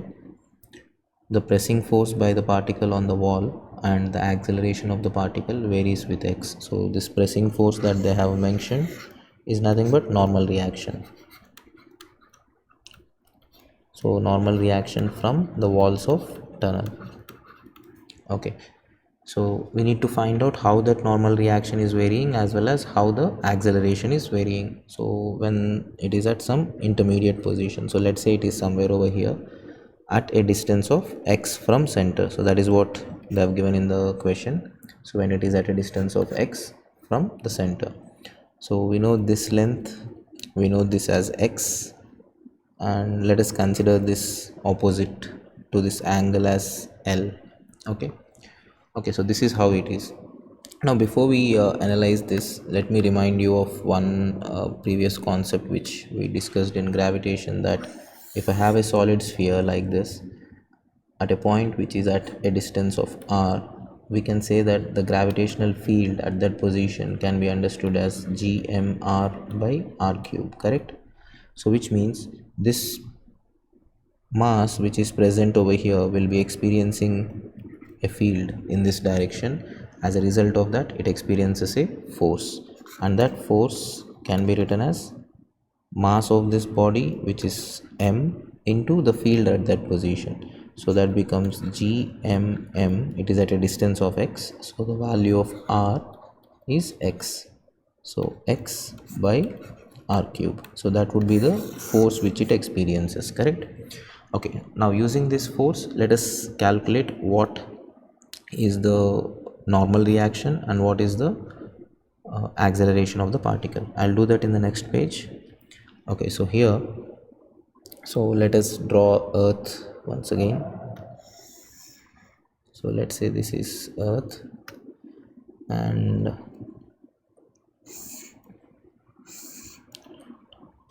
so the particle is over here and it is experiencing a force of Fg in this direction, directed towards the center. We have just written the value of Fg as gmmx by r cube, correct? Okay, now apart from this, because it is being pulled in this direction, we can say that it experiences a normal reaction in this direction from the tunnel's wall, right? So Fg is like this and normal reaction is like this. So we know this length as r by 2, this as some L, and this as x. Okay, let's call this angle as theta as well. So the first thing is we need to find normal reaction. So we know that the particle will have zero acceleration perpendicular to the tunnel, right? So if I call that as y direction, so the acceleration in that direction is 0. So which means the component of this Fg in this direction should balance the normal reaction. So I can write n is equal to Fg into what is the component of Fg along this direction. If this is theta, then this is also theta. So Fg cos theta. So from here I'll get normal reaction is equal to, so we know the value of Fg, which is gmmx by r cube into cos theta. Cos theta is how much? Adjacent, which is r by 2. Let me write that, r by 2 by hypotenuse, which is x. So x and x is getting cancelled, and you'll get the value of n as gmm by 2r square. So that would be the expression, and you can clearly see that this value is a constant. It does not depend on x at all. So that's why we can say that the answer for this should be B. So normal reaction will be constant. Clear? Okay, now similarly let's calculate the acceleration. So I'll do it here. So acceleration will be because of the horizontal component of the force Fg, or we can say that the component of Fg which is along the tunnel, so which is along this direction. So I'll have to find the component of Fg in that direction, and the component would be Fg sine theta, right? So that is the one which is responsible for acceleration. So there are no other forces along the tunnel, only Fg sine theta. So just calculate that. We'd get A is equal to Fg is gmmx by r cube divided by m into sine theta. What is the value of sine theta? We have opposite by hypotenuse, so which is L by x. So x is getting cancelled here, and you'll get the value of A as G M M L. Okay, this M gets cancelled, right? So G M L by r cube. But remember, this L is not a constant here, as x keeps varying from this position to this position. L also varies, so you'll have to write this L in terms of x. So I'll get A is equal to gm by r cube into L. So from the right angle triangle which you see here, so from this right angled triangle, you can easily write the value of L in terms of x. So that would be root over x square minus r by 2 whole square. So that would be the expression finally, right? So you can understand how this graph looks like. So if you substitute x is equal to r by 2, you get A is equal to 0, right? And if you substitute x is equal to r, so r square minus r square by 4, some root 3 r by 2 will be there. So and you'll get a value for A. So if you look at the options once again, so it is definitely not a constant, so it most probably should be this expression. So if you know the graph correctly for that, you can mark that for sure, but I guess that should be the scenario here, right? So C is the answer for that. Okay, then we'll move on to next question. So see here, they have given that a small ball of mass m is released at a height r above the earth's surface. So I'll draw this diagram. So this is earth. Let's consider that there is a tunnel. So we have a tunnel.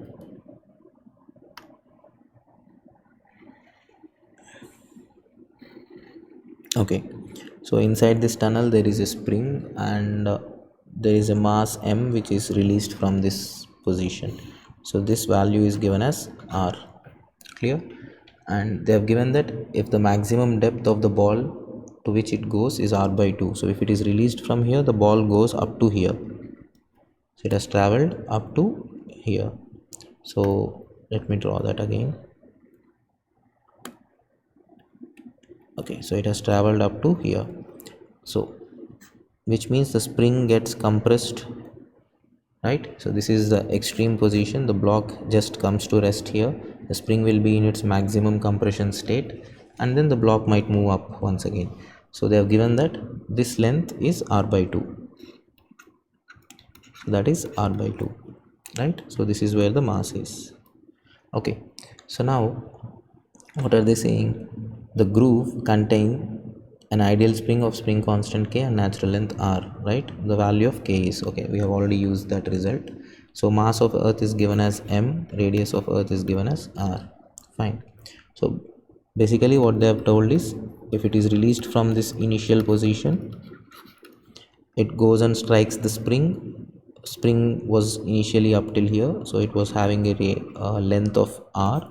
So it was like this inside the tunnel, and now as the mass goes inside, so the spring gets compressed till here by r by 2.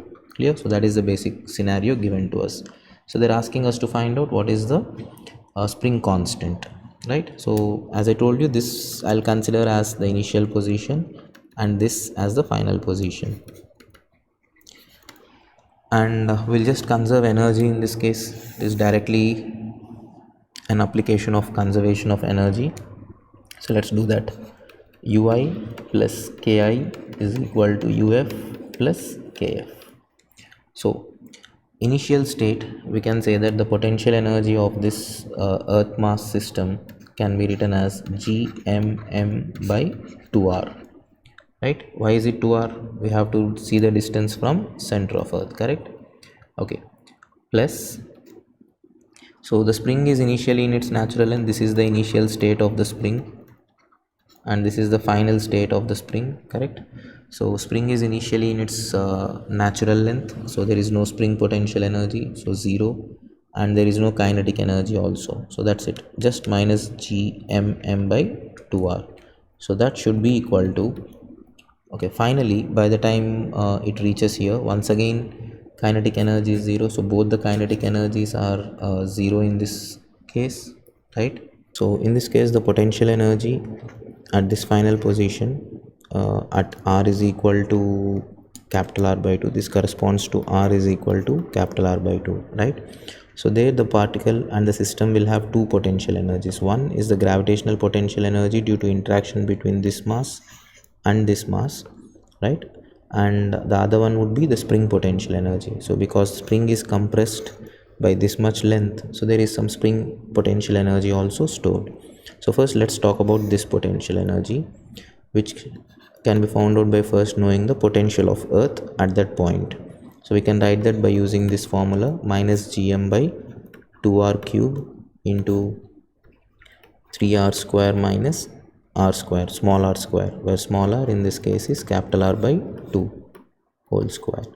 So now this is the potential. Now if I multiply this with m, I'll automatically get the potential energy, right? So I'll directly write u here, and if I simplify this, r square and r square gets cancelled, so I'll be getting minus gmm by 2r into, inside the bracket I'll have 3 minus 1 by 4. 3 minus 1 by 4 will be 11 by 4.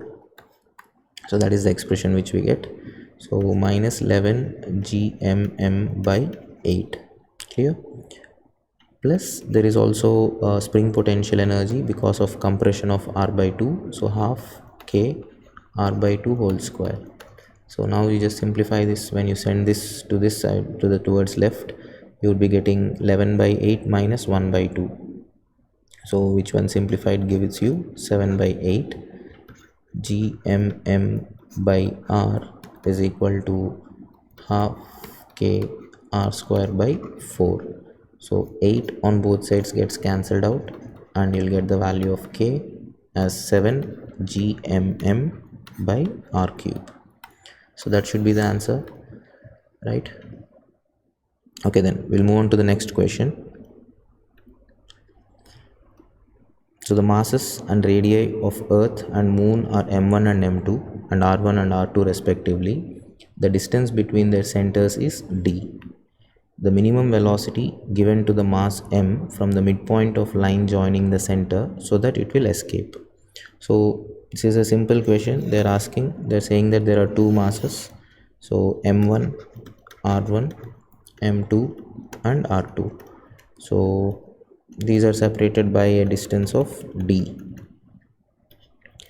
and from the midpoint they're saying that a particle is projected with some velocity such that it escapes. So they're asking us to find the minimum velocity for it to escape. So first thing you'll have to know about escape speed is that we define it as the minimum speed required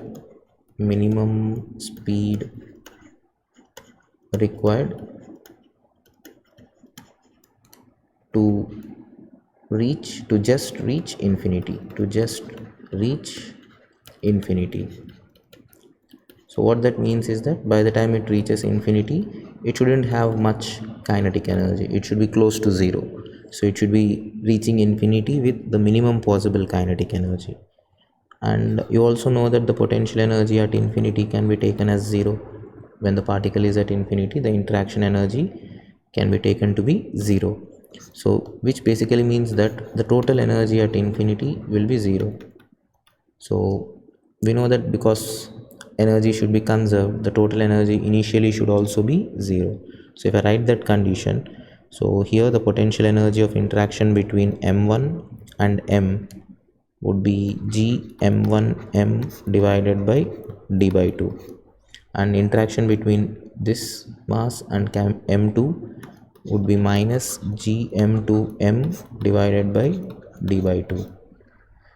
Now this plus, you are now imparting that with some kinetic energy such that it escapes to infinity where the total energy is 0. So which means whatever is the total energy initially, that should also be equal to 0. So that is the condition which we will be writing. So when you simplify this, m will get cancelled, and solving this will give you the value of v as 4g m1 m2 by d. So that should be the answer. So with that, this worksheet would be done. So we'll see the next one. So students, we'll start with the discussion of gravitation SHM question paper. So these are the questions which we'll be discussing now. So let's see. So here in the first question, it is given that a 2 kg block moving with 10 meter per second strikes a spring which is attached to another 2 kg block which is at rest, and they're asking us to find out the time for which the rear block, which is this block A and this is B, let's say. So this block first goes and compresses that spring. So at one point the system would be like this, right? And it compresses the spring and it returns back and eventually loses contact with the spring. They're asking us to find out what is the time for which it remains in contact. Okay, so first thing first, so instead of observing this from ground frame, I'll observe this from center of mass frame. And the reason is because in center of mass frame it will be easier to analyze this system. The whole system of two blocks will appear to perform a normal SHM in center of mass frame, whereas in ground frame you will see a very complicated motion of the two blocks moving forward as well as oscillating, which is quite difficult to visualize, right? So let us try this from center of mass frame. Now if you observe this from center of mass frame, you can easily say that velocity of center of mass in this case is, this is moving with 10 meter per second and this is at rest. So m1 v1 plus m2 v2 by m1 plus m2, so which is 2 into 10 plus 0 by 4, which gives me 5 meter per second, right? So which means if you visualize a scenario where you are standing on a platform which is moving with 5 meter per second velocity, so which means you are in center of mass frame. So you are traveling towards right with 5 meter per second, similar to how center of mass is traveling, right? So in such a case, you will observe that this point will be at rest. So this is the center of mass and that is at rest. It is not going to move in your frame, correct? And remember, yours is an inertial frame, so you don't even have to worry about pseudo forces also. You are just traveling with 5 meter per second. So this is fixed, so this point is not going to move. So first keep that in mind, this is not moving. Now what this means is that in your frame, this block and this block are separately performing their own SHMs, because this point is never moving. So this static point will make this a separate system and this another separate system in your frame, correct? So we can just analyze this part of the motion only for block A. Now you can easily say that this block A just goes forward, reaches the extreme position where the compression is maximum, and then returns back to the mean position, and then it tries to go in the opposite direction, right? And whenever it tries to go in the opposite direction, which means during this part of the motion, it loses contact with spring, loses contact with spring. And you know the reason why, because block A is not connected to the spring, right? It is just in contact with the spring. So the moment it comes to mean position and tries to go backwards, it will eventually lose contact. So which means the time that they're asking us to calculate is only the time required for this part of the motion, the right half of the SHM. So let me use a different color to represent that. So not this. Okay, so that is the time required for this block to travel forward, return back in this manner, right? So you can easily say that the time required for that is just t by 2, right? Where t is the time period of its SHM. Now let us solve the remaining part of this in the next question, next page. So here we know that the time required is t by 2, right? So now to calculate that time period, so we know that the system can be visualized as one single block which is connected to the position where the center of mass is present, which is static, which is not going to move. Now you know this idea from earlier, that whenever we cut a spring into half, the spring constant will double, right?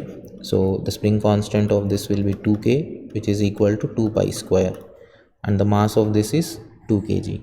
So now this is a normal single system of spring and block. So I can write the time period as, let me write it here, t is equal to, so t is equal to 2 pi into root over m by k.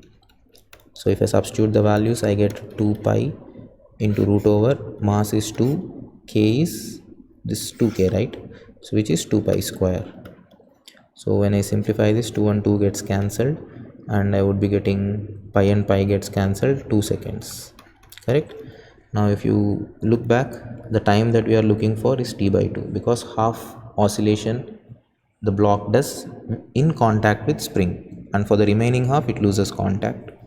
So the final time that we need in this question will be t is equal to half of this 2 seconds, which is 1 second.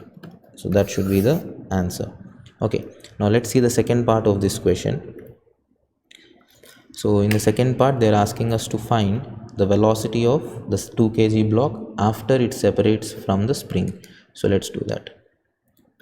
So in this particular scenario, so now the block has separated from the spring. So let's say this is how the spring is.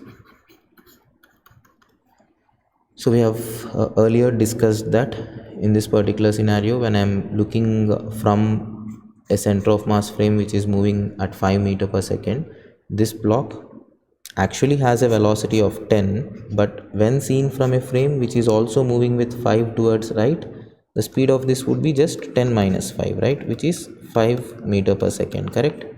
So which means in this particular scenario, the block initially had a velocity of 5 meter per second. So it moves forward, turns back and returns. So can I say that even in this scenario, when it is about to lose contact with the spring, it will have a speed of 5 meter per second in this manner, correct? So it will have a speed of 5 meter per second towards left, right? So I can write velocity of block A, or velocity of block with respect to center of mass is minus 5 I cap meter per second. When did I write this? When about to lose contact. When about to lose contact. So that is the idea, students. So observe once again, when it is coming into contact with the spring, its velocity is 5 meter per second in center of mass frame. I'm not telling its actual velocity. Its actual velocity is 10, as you can see from this diagram. But when I see that from center of mass frame, its velocity only appears to be 5, correct? So it is coming into contact with the spring with a speed of 5 meter per second. So it will lose contact with the spring also with a speed of 5 meter per second in center of mass frame. So that is what I have written here. But we know that velocity of center of mass is 5 meter per second as well, right? And it is towards right. So 5 I cap I should be writing, correct? Now if I need to find out the velocity of block in ground frame, I can write it as velocity of block in center of mass frame plus velocity of center of mass with respect to ground. So when I substitute the values, velocity of block with respect to center of mass is minus 5 I cap plus velocity of center of mass with respect to ground is 5 I cap. So solving this will give me 0 meter per second as the answer. So which is option A, right? So A and C, C and A. So that should be the answer for this. Clear? So we'll see the next question now. So students, in this question it is given that a thin spherical shell of mass m and radius r has a small hole a particle of mass m is released at the mouth of the hole, right? As you can see here, a small particle is released from here. Then the particle will execute as SHM inside the shell. The particle will oscillate inside the shell, but the oscillations are not simple harmonic, and they have given that the particle will not oscillate, but the speed will go on increasing. Okay, so one thing you need to know here is, if I consider that sphere with a small hole, shell with a small hole, we can say that there will be a small amount of field that is developed near the mouth of the shell, correct? And that would be directed towards the center. And if you ask why, it is because of all the other masses which are present over here. All of these masses will create some amount of field inside, right? So there will be field in this direction inside, so like this. So there will be field in all the directions, and the resultant of all that will be towards center. We can tell that by symmetry. So the resultant of all of those field lines, because of different masses, we can assume that it will be in this direction, directed towards center. But the problem here is that field is only at a very small region. So as soon as the particle gains some velocity, it enters into the shell, and we know that once it enters into the shell, we can consider that the field inside the shell is zero. G inside shell is 0. So even if you assume that the particle enters into the shell with some velocity, so you can say that inside there is no force, and as long as there is no force which is continuously acting, it cannot be an SHM, right? So this is wrong. And because inside there is no force, the particle will not oscillate, but the speed will go on increasing. So this statement is also wrong. The speed cannot increase inside the shell. G is 0. Now coming to option B, they are saying that the particle will oscillate inside the shell. So this is something which we cannot comment on, because we know that the particle enters into the shell with some speed, a very small speed. So the particle might go like this, go and strike the opposite diametrical end, and then return back. If the collision is elastic, the particle will be slowly moving along the diameter, but that is something in which we are assuming many things, so all that information is not given in the question. So I would prefer, I would tilt towards marking none of the above as the answer for this, but as I told you, the information is not very good in this particular question, right? So for now you can just go with option D, right? So students, in this question, this is a paragraph, so I would suggest you read this and then we can attempt the question. So here it is given that when A is given the first impulse, they're asking us to find out where the satellite B is present. Okay, so let me draw the paths of A and B first. So if I consider that this is the path followed by B and this is the path followed by A, so they're moving in circular orbits, right? So A is at this position. Initially they call this position as 1. We have to send it to this position 2. And the method which we use for transferring a satellite from one orbit to other orbit is something like this. When it is at this position, we give it some extra velocity, a velocity greater than the orbital velocity required for it. You know the orbital velocity, right? Root over gm by r. So if you give exactly that much velocity, it stays in an orbit of radius r. If you give more than this, it goes out. If you give less than that, it goes in. So here we give a velocity which is slightly greater than that, it goes out in such a way that it exactly goes to point 2 and its velocity becomes parallel. So something like this. So it goes in an elliptical path, which means it traveled from one end of the ellipse to the other end of the ellipse. And the moment it reaches this end, what we are going to do is we are going to give it a thrust which basically increases its speed to become the angular speed of the orbital speed of the second orbit. Clear? We give it a thrust to increase its speed such that it matches with the orbital speed of this particular orbit, and that is how we transfer it from one orbit to another orbit. Okay, now if you observe closely here, this length is r1, this length is r2, and the total length r1 plus r2 can be understood as 2 times the semi-major axis length, or that is nothing but the major axis of the ellipse. So I have written it as 2a. Now from this equation or from this expression you can easily say that the order of these lengths will be something like this: r1 less than a less than r2. Correct? You can clearly see that in the diagram itself, right? Okay, now we know that for any satellite or a particle moving around a mass in circular orbit or elliptical orbit, we know that t square is directly proportional to r cube, or if it is moving in an ellipse, a cube. So which means the smaller the value of r, smaller will be the time period and faster will be the rotation. So keep that in mind. I'll write it down here.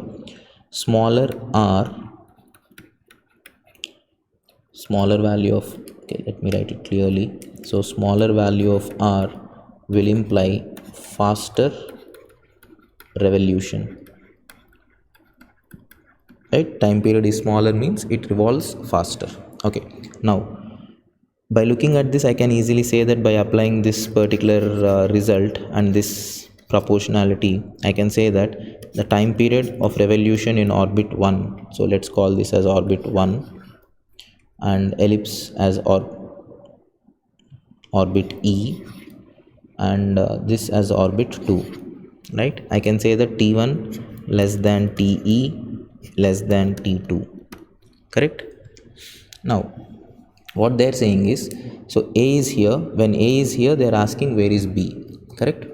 So when a is here, now think logically, they are saying that a travels from here to here to reach b. I mean it meets b here, right? A meets b. Correct? A meets b here, but we don't know where b was. B could have been here, b could have been here, here or here, right? So by the time a traveled half of the revolution, will b cover half of the revolution or less than half or more than half? That is what we need to understand. So think logically about this. So this is just a logic based answer, there is no calculation involved here. See, as ellipse undergoes half revolution, I mean the satellite in the elliptical path undergoes half revolution. Now what do you say, what do you think will happen to the satellite in the outermost orbit? I mean the second orbit, the bigger orbit. Just like I've told you now, bigger orbit means slower revolution, which means if this in the ellipse, if the satellite undergoes a 180-degree revolution, can I easily say that the satellite in the outer orbit will rotate by only lesser than 180 degrees. Clear? I'll repeat once again. The smaller the value of r, faster it will rotate. So here when compared with ellipse, the second orbit is slower. So in the ellipse, if the satellite rotates by 180 degrees, can I say that in the outer orbit we will have less than half revolution? Correct? So less than half revolution. So that's it, that is the answer for this question. So which means as b travels, let me change the color. So as a travels from here to here, so basically its direction of motion has changed by 180 degrees, right? So we can say that b will travel, so b would have been somewhere over here itself, so b would be somewhere over here by then, and b would travel this much distance. Now if you observe closely, so with respect to this position, a is like this, I mean a is at this position. What am I doing? So a is at this position and b is at this position, angular position. Correct? So a is traveling by an angle of 180 degrees. As you can see, it has traveled by 180 degrees, and b has traveled by less than 180 degrees. Correct? So it has traveled from this angular position to this position. So this is less than 180 degrees, whereas for a it is 180 degrees. I hope you understand that. So this whole angle here corresponds to 180 degrees. This is not 180. So that is it, students. So we can say that b is ahead of A. This is A. So B is ahead of A angularly. So B is the answer for this. Clear? Okay, so let's see the next question. So in this question they are saying that if the two have same mass, A would have more potential energy than B while on their initial circular paths. So this is something which we can easily answer. So we know that the potential energy can be written as minus gmm by r, right?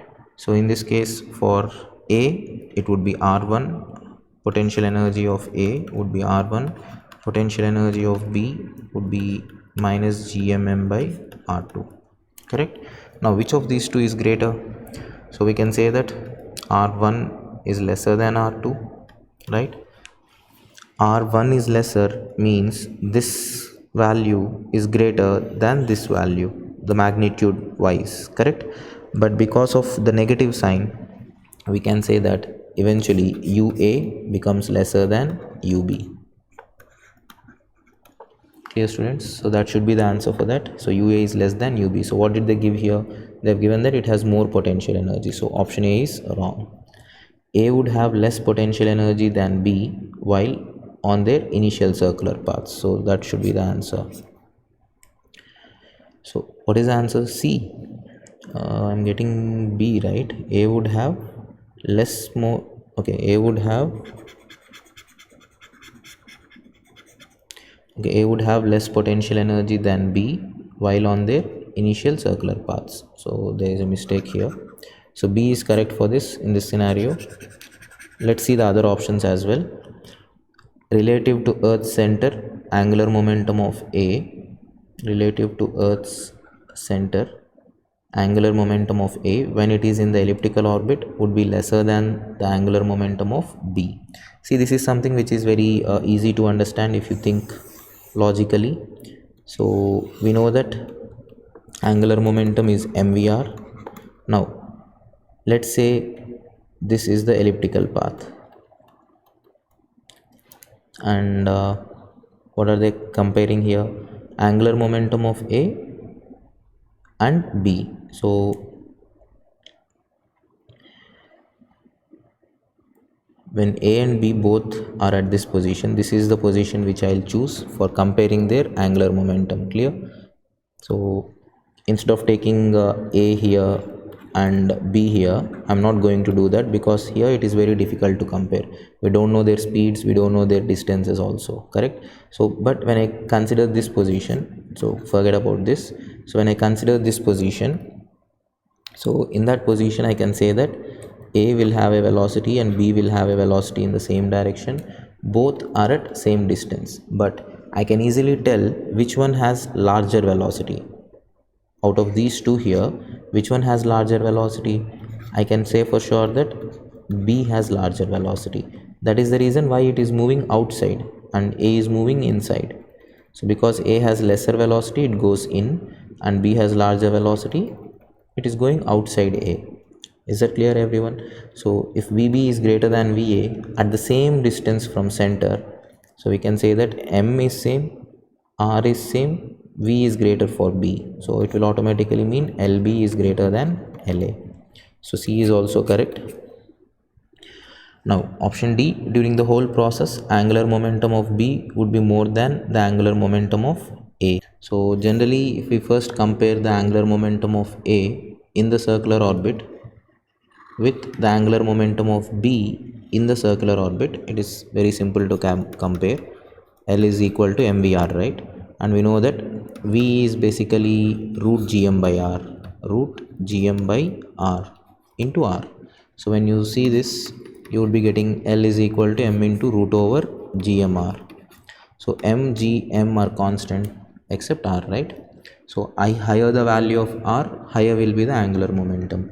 So from this we can get an idea that if the satellite is revolving farther from the center of the earth, the higher will be its angular momentum. The farther it is from the center, higher will be its angular momentum. So by using that logic, we can say that the angular momentum of B will definitely be greater than the angular momentum of A. So even D will be correct in this scenario, right? So that is it, students. So that would be the end of this question paper. So we'll see the next one.